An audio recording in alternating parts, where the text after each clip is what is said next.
This is your WCIA3 forecast first, sponsored by Matex Heating, Cooling, and Plumbing. All right, take a look at our camera network here, Flooring America, and boy, the camera's looking a lot better than what they did last night and for much of today. We take it to Charleston, looking a lot better, although it is still a little breezy, but the rain has finally come to an end in a lot of areas, maybe just a few sprinkles or drizzle left. It looked a lot different earlier this afternoon, but you can see all that rain finally pushing to the south.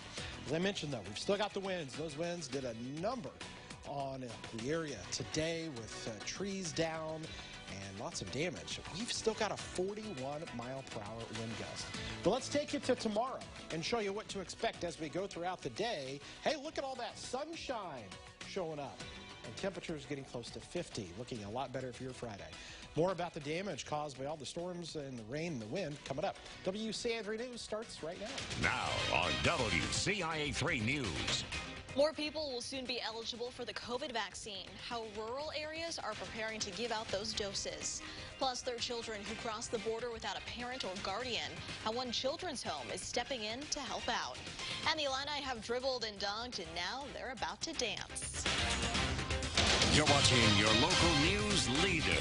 This is WCIA3 News at 10.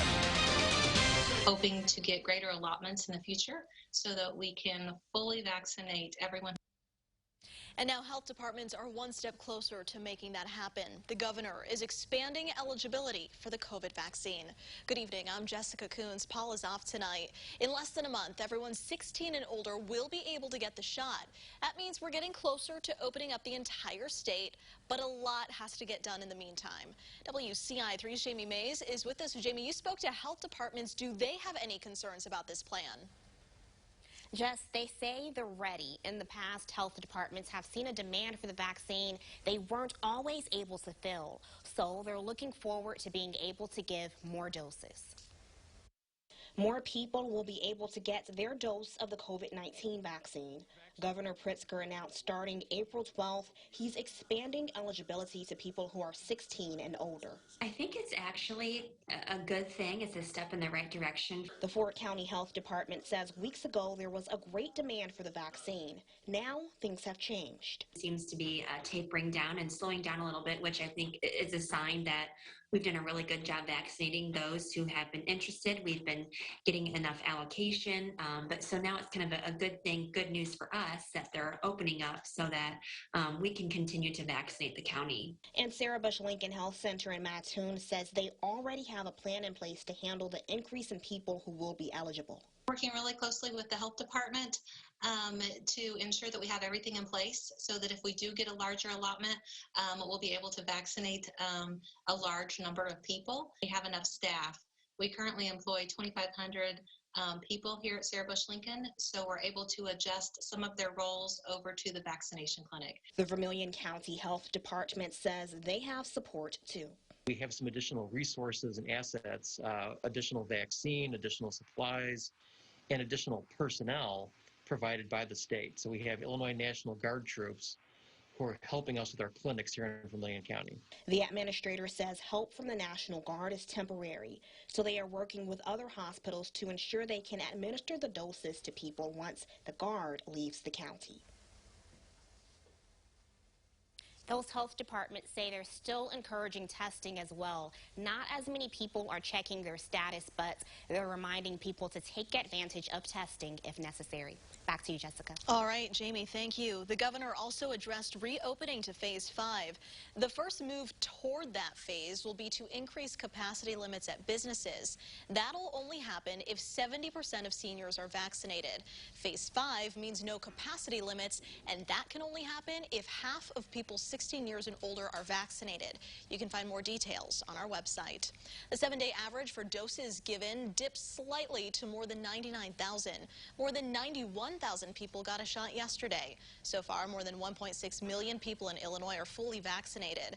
The positivity rate rose slightly to 2.7%. The number of new cases is also up. The state announced more than 2,300. 34 more people have died, including a woman from Champaign County and a man from Vermilion County.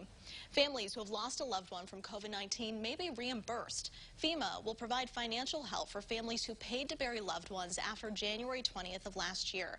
Funeral homes say this will help families who did not have money set aside for those expenses.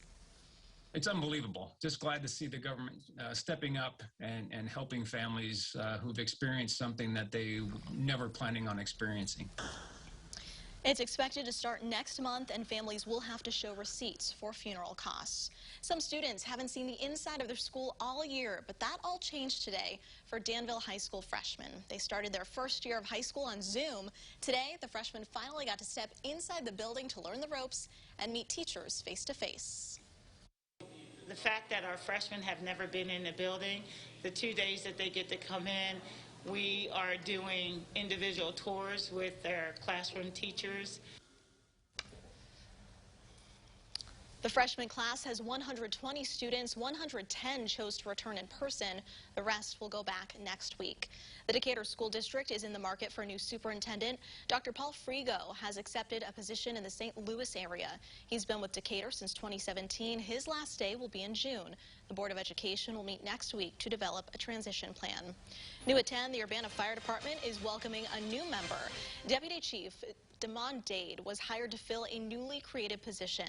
He served at the Quincy Department for more than 21 years. He's also an Illinois Firefighting Medal of Honor committee member. Now for a follow-up, a Springfield police officer previously accused of sexual misconduct was in court today. Taylor staff was indicted on new charges, including official misconduct, criminal sexual misconduct, battery, and residential burglary. One of the crimes happened in August 2019, 5 months before the earliest previously known crime. And we have an update on a stabbing in Tolono. 3 teenagers have been charged after a woman was stabbed in the eye. Amara Hearns, Faith Smith, and Tiana Wynn were charged with aggravated battery and mob action. Police say it all happened over a social media post. The Champaign County State's Attorney's Office says the 3 started the fight that eventually involved 8 people and says Hearns is accused of stabbing the victim. Effingham police need your help identifying this person. They say this is a suspect in a vehicle theft. If you have any information, contact Effingham police. Gun violence increased in Decatur over the past year, so community leaders are organizing a Community Day of Peace. This is a family-friendly event. People can get paid to drop guns off with law enforcement. This will be at the Community Church of God on April 2nd. Windy weather caused a number of problems in central Illinois today, from downed power lines to power outages. For one woman, it cost her her home. Downed power lines sparked a fire at a house in Clinton. More than 6 departments were called, but they had to wait for Ameren to turn off power to the neighborhood before they could do anything. On arrival, we found that there were live lines on the structure. The structure was just starting to catch fire, and the tree also caused a gas leak. So we had issues with that. Our firefighter safety was our top priority. So we elected to wait until the power was out. The house was destroyed. No one was hurt. That wind knocked down power lines and caused power outages across the area. Even our transmitter was down for several hours because of it. There are still dozens of homes without power. Earlier today, that number was closer to 5,000. No word how long it could take to restore power to everyone. I-74 is back open after a semi crashed and spilled soybeans this morning. This happened between Urbana and St. Joe. The truck crashed into the median. Soybeans spilled across the interstate. Another semi was hit by a sand-filled barrel that went flying during the crash. Both drivers went to the hospital but are expected to be okay. State police recently pulled over hundreds of people, all because they broke the Move Over law. This is part of a Scott's Law education campaign. Troopers pulled over 1,300 drivers in half a month's time. Several troopers have been hurt this year from drivers not obeying that law. We have an update to a proposed landfill plan in Effingham County. The county board gave it the green light tonight. It'll be adjacent to landfill 33 on South Willow. A resolution still needs to be drafted for final authorization. One of the criteria the board approved is a property value guarantee for homeowners living within 500 feet of the proposed spot. That's good for 30 years. The amount of time is expected to fill the landfill. No word when that new landfill will start operation. New at 10, Cunningham Children's Home in Urbana started a program to help kids who left their home country to find safety in the U.S. This is for children who have recently migrated and don't have a guardian or parent with them. Cunningham Children's Home will provide them a safe place to live on a short-term basis. The kids will be matched with a vetted sponsor family while they pursue their immigration cases. These kids, a lot of them have witnessed gang violence. They've been subject to human trafficking. They've witnessed a lot of trauma in their life. Cunningham Children's Home says they have spent the past year preparing and hiring people to help. March Madness means filling out your bracket. How far former President Barack Obama thinks the Illini will go. Plus this. Indianapolis is ready for the big dance, and so are the Illini. We are in Indianapolis with the team ahead of its opening round game on Friday. All right, Kevin, a lot of cleaning up to do after today for a lot of people. Just a ton of that. At least the power is back in a lot of locations. I mean, we had Pike County, 5,000 customers. That's 70% of the people who live there. So yeah, pretty wild, but that has improved tremendously. Our weather improving along with that as well after a day where temperatures didn't move a whole lot and did stay below average for the high. When we come back, major improvements. The sun returns. We're going to get rid of some of that wind soon, and we'll talk about, again, if the rain is done, or will it return for the weekend. Coming up.